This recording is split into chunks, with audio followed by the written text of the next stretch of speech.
Hi, and welcome to another episode of ABC Angie's Book Club. I do love talking to authors because I just think they're amazing. The lady that I'm going to be talking to today, she is an author. She's also an entertainer. Her name is PP Arnold, and her book Soul Survivor is available now. PP, thank you for joining me. Oh, thanks for having me. Long time no hang out with you. I know. It's been a while. I've been trying to remember when exactly it The was. first time, PP, I was pregnant with my first daughter, who's going to be 24. Wow. I tell you, time flies, don't it? Then we bumped into that was in Marylebone. That's right. Yeah, I remember that was in Marylebone. And then I talked with you. Where were you? I was at Magic. At Magic. That's the last time we talked. So how many years have that been? And now here I am at Smooth, still talking to you. Oh, it's lovely to see you. And this is fantastic. How long has your book club been my book club has been around, well, I think from the time we met each other at Magic. But then it got dormant, and then it kind of went through a little bit of a roller coaster effect. But I just said, you know what, there's too many great authors out there now. I got to talk to them. I've got to talk to them. So when I heard about Soul Survivor, I just said, we got to get PP Arnold on.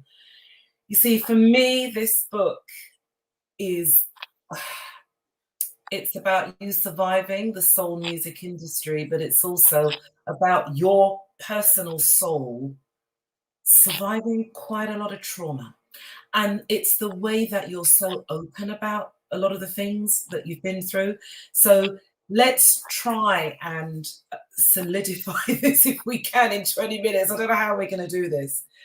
But you're very open, PP, about your marriage to David, which was quite abusive. Yeah, I started the book there because that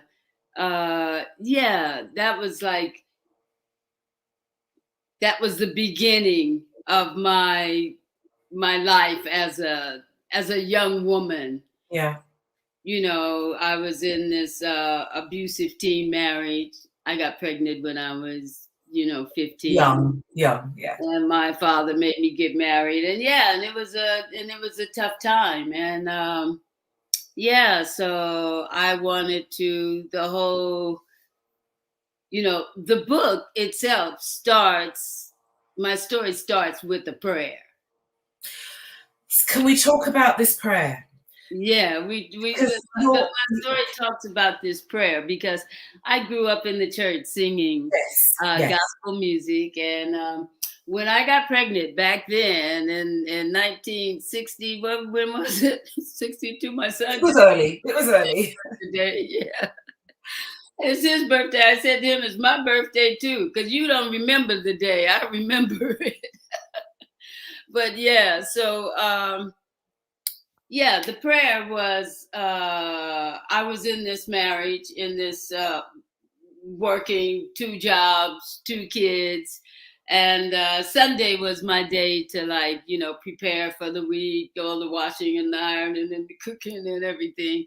And I was doing the laundry, and I just said a prayer, and I asked God to show me a way out. Oh my goodness. That line. And then it wasn't a way out immediately, but there was a knock on the door, wasn't there? There was a phone call. Okay. There was the phone call an hour later that led to the knock on the door. Wow. In the Cadillac. You go. And then led to me an hour after that. So the phone call was an hour after the prayer, and an hour after that, I was in Ike Tina Turner's living room singing, dancing in the streets. Amazing. And it really was quite miraculous, because I had never, ever, it was never my ambition to be in the music industry. But having said that, and this is what I love about, the survival of your soul, because like you said, it wasn't your intention. but God had a plan. Because there is even one part of the book where you say, you know, you didn't consider yourself that good a dancer, but to be an Ikette, you had to be able to move, and you moved. Well, I like to dance now because I'm from a family. I have 4 brothers and a sister, so we dance. I like to dance, but I had never danced. I'd never done anything professionally. It's just life, you know. Growing up in a family, brothers and sisters, church, singing, never had singing lessons. You know, we just all opened up our mouths and sing. Everybody got their own harmony. It's just a gift, you know. Absolutely, a gift. Absolutely. Yeah. You're very open about how warm Tina was. You're very open about the fact that Ike was quite strict, and he laid the law down, didn't he? If you were late, you were fined. If you sang out of tune, you were fined. You know, it was quite a regimental group to be in. Yeah, it was. I think during that time, a lot of the band leaders, that's what they did. James Brown and Otis Redding and Joe Tex. That's how they sort of kept the musicians and kept the revues in line. They used this system of fining. Yeah. So, you know, don't sing out of tune. Don't be late. You know, no drinking. I mean, it was really strict. Yeah. There's an area of the book, and I'm going to move it on from the marriage, because I think you write so openly about the marriage, and you write so openly about, you know, when you came from Ike and Tina's house first time, you knew what was going to happen. Yeah. But you still drew back on David to, you know, get his permission, get his approval through your parents, through your dad, to really make it as an Ikette. Because in your mind, this was a road to saving money, getting a house, and as David said, having a second chance at the marriage. But it didn't quite go as you'd planned in your mind and in your heart, did it? Well, no, you know, it's like coming home after like disobeying my husband and taking Tina's advice, because we did the audition and Tina goes, "Girls, you got the gig." And I let her know that I was only here to help my friends. I needed to go home. I should have been home 2 hours ago. My husband, I'm going to be in trouble. And so Tina put the bee in my bonnet. She said, "Well, if you're going to get in trouble for nothing, you know, you might as well come with us and go see the show tonight. Go to Fresno. This is like 300 miles away." And that was a big decision for me to say yes, because I was a very obedient wife, you know, but it just, the day had kind of taken on a life of its own. And I was under Tina's spell, of course. And so I thought, I never had any fun because I'd missed out on being a teenager. I didn't do anything. I was just this young girl, you know, laying in my hard bed and taking care of my babies and trying to make it all work. Yeah. Find a way to make it work. But you did. You did. Yeah. And when I left home that day, I never imagined that I was on my way to being an Ikette, you know. Absolutely. So, and from being an Ikette, the accolades that follow you afterwards in the music business, I mean, if we were to list them all, we would run out of time. But you've worked with some amazing icons, from Mick Jagger, the Small Faces, Eric Clapton, Rod Stewart. And even though you worked with these major icons, you still kept your identity. And that's what I think we admire so much about you. Oh, well, thank you. Well, it's true. But I look at it like this, you know, like all of these icons as they are now, at the time, we were all just young kids. You know, we were all young kids, and this industry, I came out of the civil rights revolution into the rock and roll revolution in England, and these were all the young acts that were like just starting out, or like, well, the Stones were huge, they were already big, and the Beatles, but the Small Faces and Rod Stewart hadn't really made it at that time. He was like on his way to working with various bands, and Long John Baldry, and what was the other group that he was in? Shotgun or something? No, it wasn't Shotgun. Wasn't Rod Stewart something to do with the Faces or the Small Faces? Well, he was with the Faces after the Small Faces. Yeah, after Steve Marriott left. Yeah. See, Steve Marriott did the Small Faces. Okay. I don't really know the Faces that well. I mean, I know them because it was like half of them were from the Small Faces, and I knew Ronnie Wood. I knew them all, and I knew Rod, but they became the Faces afterwards. I never really followed the Faces that much, you know, because my relationship was with the Small Faces, with Steve Marriott, with the whole immediate time, the beginning. Yeah. Immediate records and so all. coming from the States, coming out of civil rights, coming here to the UK, and really entrenching yourself into the UK music industry, that must have been a task and a half. Did you find yourself coming up against any resistance as a Black woman coming in from America? No, I mean, I was really embraced. Actually, I mean, I came over with Tina. We came to do a tour with the Rolling Stones. And, like the whole music scene here was just like, it was just happening. And everybody was really into the Black music from America, So like I was staying in England after coming over with Ike Tina.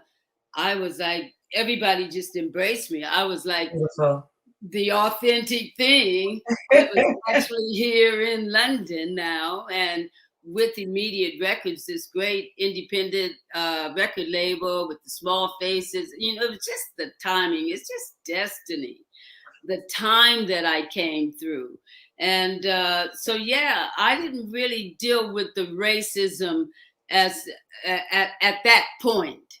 But it was a difficult time for me because I had never lived in an integrated society.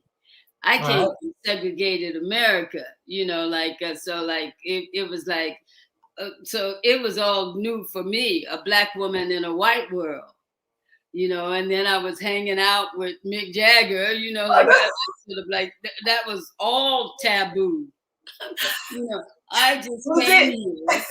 Was it Mick's influence that made you stay long term in the UK? Do you want to? Well, it wasn't his influence. It wasn't his influence. The fact that meeting him influenced Andrew Oldham, Immediate Records. Mick was. Andrew Oldham was the Stones manager, and Mick and I were friends, and we were just hanging out. And I had sort of mentioned to Mick that I was going to leave the Revue when I went back to the States, because I had a really tough time with Ike while I was in London, because he was not happy about me hanging out with Mick Jagger. I mean, everybody thought he was shy, introverted Pat, hanging out and having a ball and swinging London. I was like the quiet one, and hanging out with Mick Jagger. I was just having fun. Fun, yes. It was fun, and I was free for the first time in my life. I had gone from being with my husband to being in the Ike Tina Turner Revue, people telling you what to do, and then suddenly I was in England on my own, and I had been given this opportunity to be a solo artist in my own right that I'd never thought about. I didn't know how I was going to do anything, I knew nothing about the music industry. So I just came and I just put my faith in God, and I put my trust in Andrew Oldham. Yeah. Really? You're opening your eyes there. Which worked well for a while. I like the eyes opening up there, PP. Yeah, but you know, it took a long time to really learn the industry, because unless you have family or you have, I mean, how do you learn about the music industry, especially in those days? I mean, today, you know, you've got like all the music shows, and you have all the kids' parents are supporting them, and it's like this whole industry thing now, whereas before for us, we were just like starting out. Nobody had a clue what was going to be happening with this new you know, rock and roll with the records. I never even the thought of my people still wanting to hear my records 50 years later, you know, and loving them. It just, you know, the mind boggles.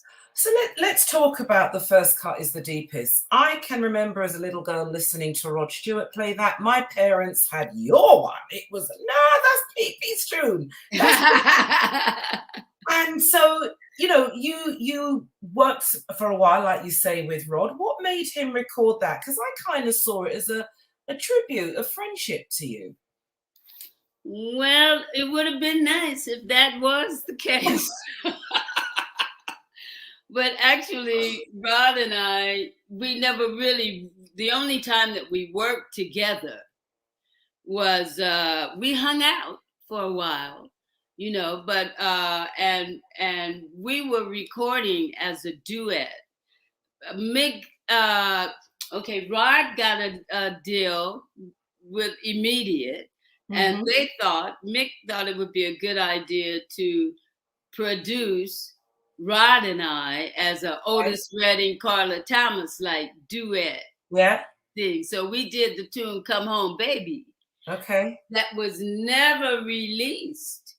It was never released because the recording session did not go well. It ended up ending my relationship with Rod. You know, really, it was awful. So really, when Rod recorded "First Cut is the Deepest," I think he just kind of got his own back on me. Oh, okay. In some kind of way, you know, because we split up after that. The session was so, it's hard to, I wanted that session is not described in the book. Right. I've actually spoken about it on the audio. Yeah. But they didn't write about that session in the book. It just didn't go well. You know, when a male and a female are recording, you have to find the right key. Yeah. And so we had problems finding the right key. And every time we found the right key that was good for me, it wasn't good for him. So then we change it. And then when I start sounding good in the new key, he wanted to change it again. So really, he kind of messed up the session, which was really a drag because Mick was producing and we had like really like stellar musicians on that session and everything. And Mick just got really upset and, you know, the session ended. Let's cut, yeah? Yeah. You know, and so Rod, you know, like after we split up and everything, so, and when he recorded it in 10 years later, he had the hit. And he got paid. Okay. You know? That's another chapter. That's a whole other chapter. Yeah. Talk to me about working with Eric Clapton. I'm calling these people icons, PP, but you are an icon as well. Let's not forget that. Well, you know, and you should say that. I got the most beautiful, beautiful message from Barry Gibb. Recently.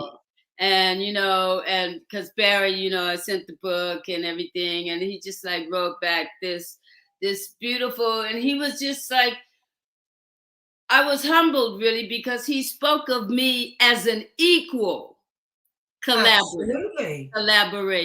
Yeah. You know, it wasn't just like it's like I'm saying, we were all young kids back then. None of us really knew what was going on and where it was all going. You know, we were controlled by these management impresarios who like sort of like rule the industry at that time, and artists didn't know anything about business. You know, we just got on with the business of having fun and making music. And You know, PP, so you came through, and this is why, you know, when I look at the names that you have worked with, when I do read some of the chapters in the book that aren't necessarily music related, when I look at your life, that's why I think the title Soul Survivor, I see it as you surviving soul stroke rock music, but also your soul surviving a lot of trauma, a lot of negativity as a single mother in the industry, just trying to pull it all through. well, absolutely. And I take it back to when I first wrote the book, I lost it. Making a copy from Time Machine to a portable disc. Okay. So, you know, God works in mysterious ways. Yes, he does. So I had to rewrite the book again. So I had notes, and it's a good thing it was my life. But the spirit, you know, was suggesting that I take it, if I'm gonna like write about being a soul singer, I want to take the music back to the roots. I want to take it with gospel. I come from gospel, but where did that gospel music come from? So I thought, let me take it back to the plantation. So I took it all the way back to the plantation, and I wanted to let people talk about some of those songs, like helped my ancestors, you know, run away and get away. That is one thing I will say, and this is something I really did want to have a chat with you about. I noticed that we would talk about music, your love for music, but then we would have a chapter that would talk about your parents, and then we go back to the music, and then the next chapter would be your parents and your grandparents, and it was almost as though you were setting this tone, you were setting a platform that your soul was built on. Your ancestors survived, you are surviving, you are now the current soul survivor. And I found that really, really interesting to read. I mean, there was one of your, I think it was one of your great grandparents born in 1884, and you talked about them surviving. Mauser Hawkins. Okay. That's my great granddaddy. I knew nothing of great granddaddy. I knew nothing about him, nothing about them. But when I decided I did a lot of ancestry work. Yes. When I decided to take it back. So when I took it back there, it's almost, when I found Mauser, it was almost like Mauser was like kind of like help me get through the times, you know. Yeah. It's like I was getting that inspiration, and going through the ancestry, it just helped me to see, because I thought that my family were from East Texas. Okay. But I found out through the ancestry that Mauser is actually from Alabama. So, and that made sense to me, because I have a lot of friends from Alabama, and we always kind of like, Pearly Gates, for instance, is from Alabama. My gosh, yeah. And she always says that, girl, you sound just like my sister. So we have a similar kind of thing. So I have to be careful because I go off. Listen, but this is what but I just wanted to say this about the whole thing. So I wrote it in chronological order. Yeah. But I didn't want it to be like that. So I have to give the editor who I worked with, Mark, credit for putting it together like that, because I had that idea, but I didn't know exactly how to do it.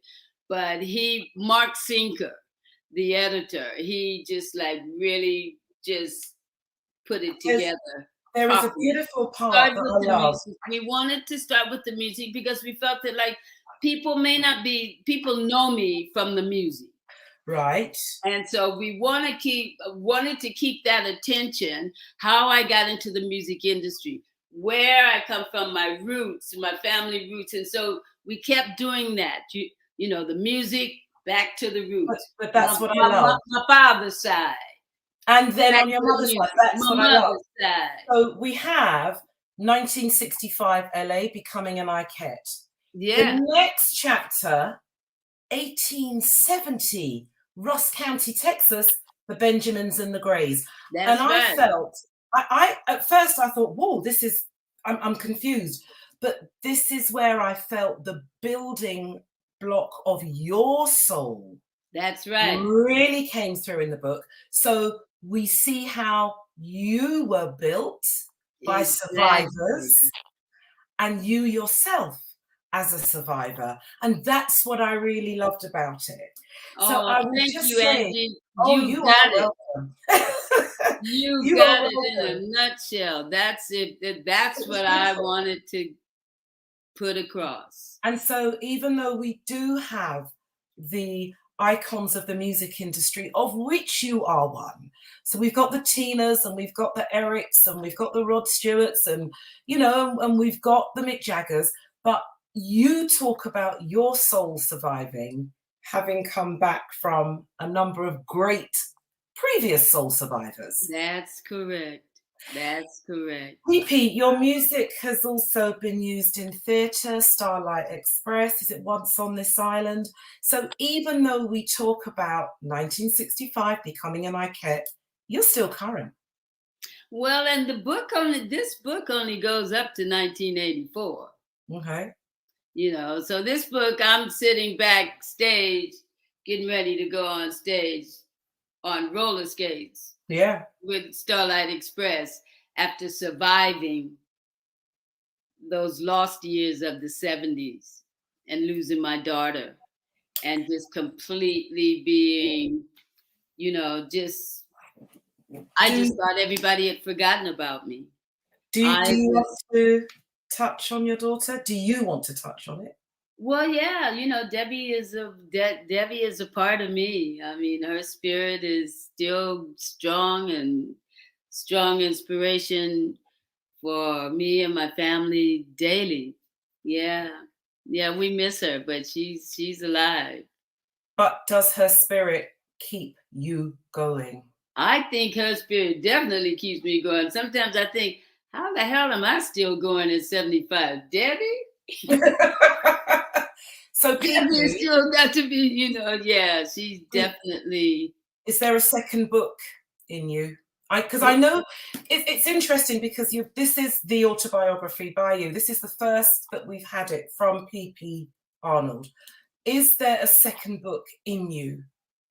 Well, that's funny that you should say that because, like, I've been writing, I write all the time, but I've been thinking, like, now, you know, like I've come back here. I'm back in England, you know, after COVID. There's been like a recovering from all the stuff, the music stuff. The music business is kind of weird. It's kind of weird to be out touring like I'd like to be. Mm-hmm. Touring, that can't really happen, but it's all about the book. So like I'm gonna put shows together where I'm actually like combining the book with music and Q&A, you know, kind of do something special with a small unit, maybe a 3-piece band or something like the music thing with the book. But I'm thinking here now, you know, everything is like it's almost like I'm starting all over again. Everybody's starting again after absolutely. COVID. So I'm writing. I'm writing now. I think just keep writing, but because I like to stay busy. Yeah. I like to stay busy. So like there's a lot going on with the book. It's great.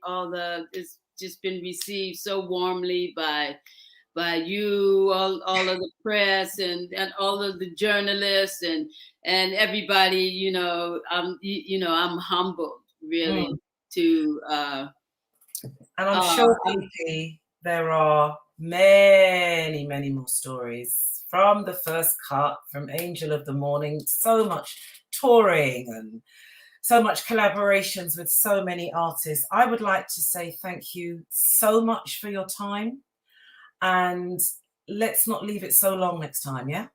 Let's not leave it so long. It's so lovely to see you, and I'm so you've gone, you've like just broadened out, and Miss Angie Greaves.